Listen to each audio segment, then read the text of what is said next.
Idemang Ijrupa kaluhun nuwun wonten pangandika ingkang ngadhawuh Sang Ratu Jimat Kunthi Talibrata. Sawatara aku tak matur kelawan panjenengan Kidemang Ijrupa ing manah hilan. Aku kelawan anak-anakku para Pandhawa ngegungake rasa matur nuwun lan tarima kasih marang Kidemang Ijrupa sak keluarga Nyai Ruminta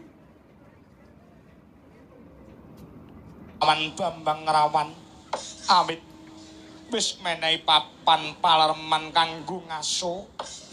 Ndak itung wis 7 dina iki aku kelawan para Pandhawa anak-anakku nginep ana ing dalem kene Kidemang.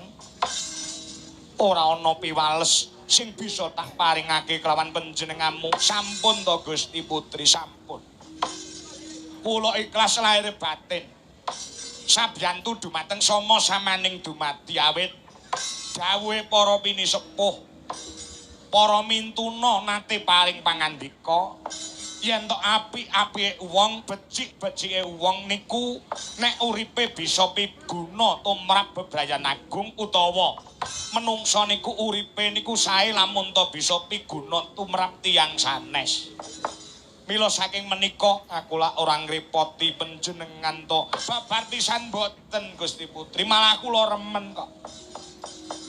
Kula remen jengandika kersa sipeng wonten ing gubuk kula ning nggih niku sak wontenipun ora dadi boya pengapa. Aku wis mok wenehi dedaharan. Aku wis mok menehi unjukan kang sarta diwenehi papan palereman. 7 dina kalungguhan samangko.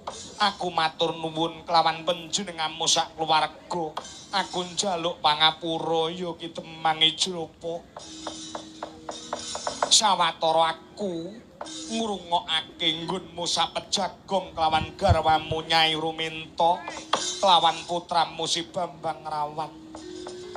Aku ngerti sepira to abote sesanggan urip ana ing negara Ngeka Cakra iki Kidemang. Mula kang saka mangkono dina samangko tak jaluk aja nganti was kang sarta sumelang aja kuwatir. Rehne dina samangko ana ing omah iki salah sawiji bakal minangka dadi pangananing Ratu ing Ngeka Cakra Prabu Baka. Aja panjenenganmu, aja garwamu Nyai Ruminta, ya aja anakmu Bambang Rawan. Anakku si Bratasena ya Bimasena ingkang saguh minangka sesulih minangka dhaharaning Ratu ing Ngeka Cakra. Kadyat risang kapirangu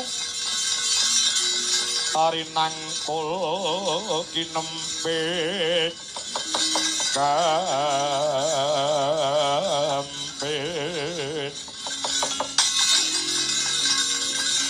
dosang retnaning bawana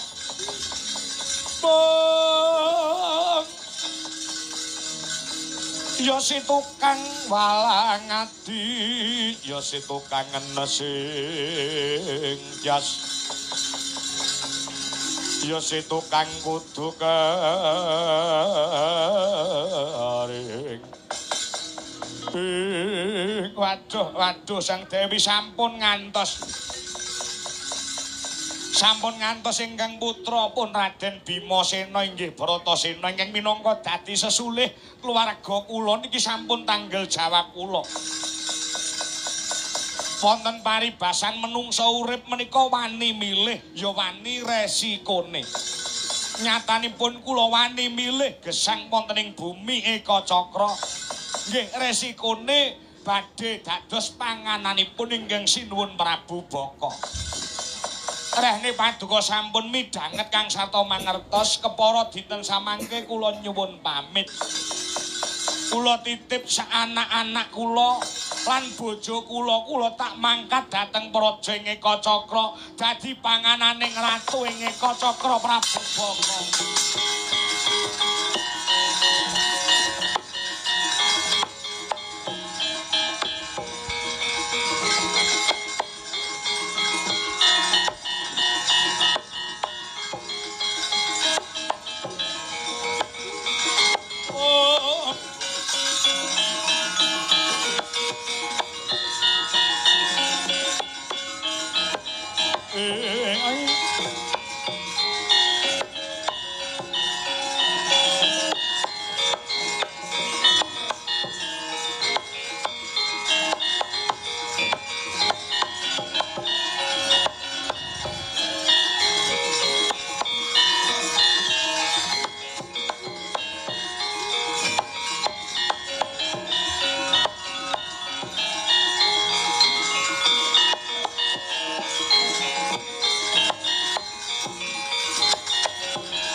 goncang kancing langit kelap-kelap katon dari gincange ngalis risang maweh gandrung sabarang kadulu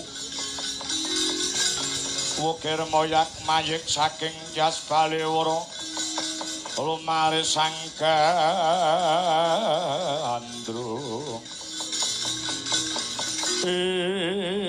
aja mok penggak ya demang aku wis nari lawan anakku si Bratasena dina samangka jagat ana ing negara Ngekacakra kudu sumeblak padang mendung ingkang tumiyung ngampak-ampak metengi jagat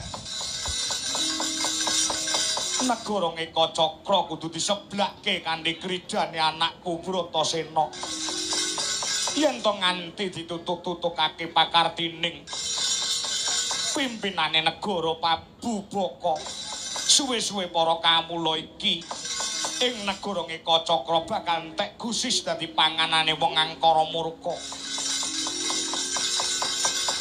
dina samangka ambarengi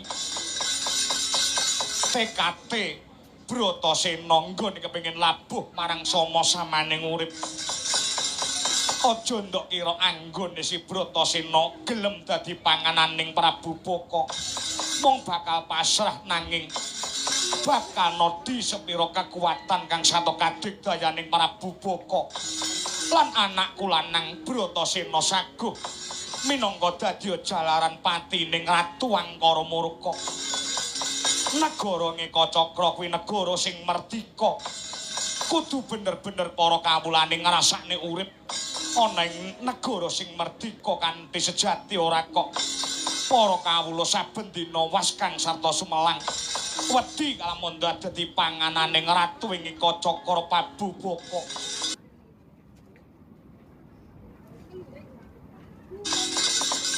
tetindesan ingkang mapan ana ing negara Ngekacakra kudu dirampungi dina iki srana tumbal Ratu Angkara Murka Prabu Baka kudu tumeka pati aku wis iso ngukur marang kekuwataning Ratu ing Ngekacakra mbak kira Bratasena bakal saguh minangka dadi wakile para kawula sing bakal ndadekke srana patining Ratu ing Ngekacakra ki tenan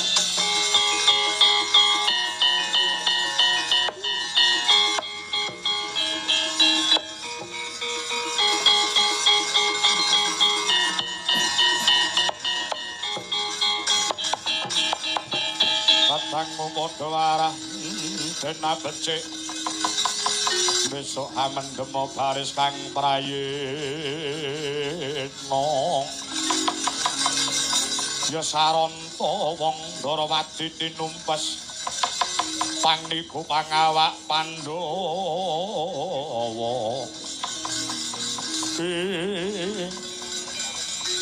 Temang Icarapa ados pundi Raden Bratasena bener apa sing dadi pengendikaning Babu Kunti Talibrata dina samangka aja nguwatirake kelawan Bratasena Bratasena wis iso ngukur marang kekuwataning ratu ing negara Ngekacakra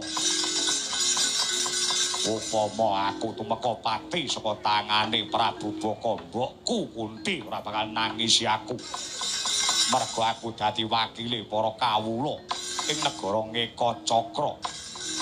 Kula kang saka mangkono iki wis wancine para kawula wani kelawan para pejabat ing negara sing pancen sengaja nindes marang para kawula. Keadilan lan bebener kudu dijejekake ning negara Ngekacakra. Dumen para pejabat ing praja ora sawenang-wenang nindes marang para kawulane. Para kawula kon asok pajek pendak taun wekasane pajeke diundakne 250%. Sakwise kaya mangkono dadi pangananing ratu Gustine. Dadi panganane para pejabat sing murang tata sing pakate kaya jajalanan. Mula dina samangka aku sing saguh nyeblakake pepeteng negara Ngekacakra iki. Aduh. Oh, alah.